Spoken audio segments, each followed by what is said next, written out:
MK recording studio भवनावी कोठी कुशीनगर।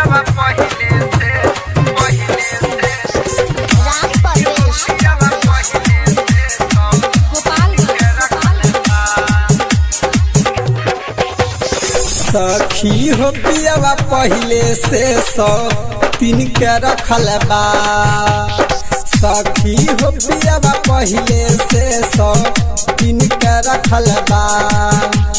सखी हो पियवा पहिले से 103 के रखल बा। सखी हो पियवा पहिले से 103 के रखल बा।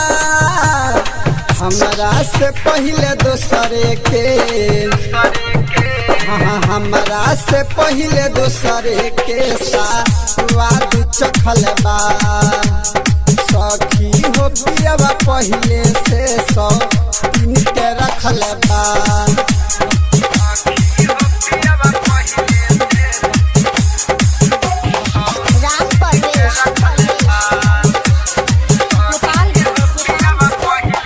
सैया के सुख मिले ना सैया से कहियो हमारा। आधी आधी रतिया ले रहतावे बहरा। ए सखी सैया के सुख मिले ना सैया से कहियो हमारा। आधी आधी रतिया ले रहतावे बहरा। बहू न छोड़ी करा के भारा भखल बा।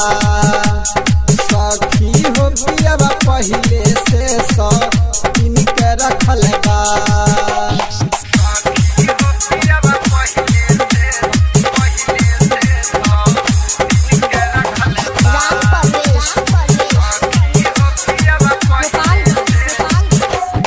सबख सिंगार हमर हो जाता बेकार हो। मुकेश मतलबी कहियो ना करे ना हमसे प्यार हो। सबख सिंगार हमर हो जाता बेकार हो। मुकेश मतलबी कहियो ना करे ना हमसे प्यार हो। विजय प्यार दोसर के गाड़ी हकल बा। सखी हो पियवा पहिले से 103 के रखल बा। एमके रिकॉर्डिंग स्टूडियो भवनावी कोठी कुशीनगर।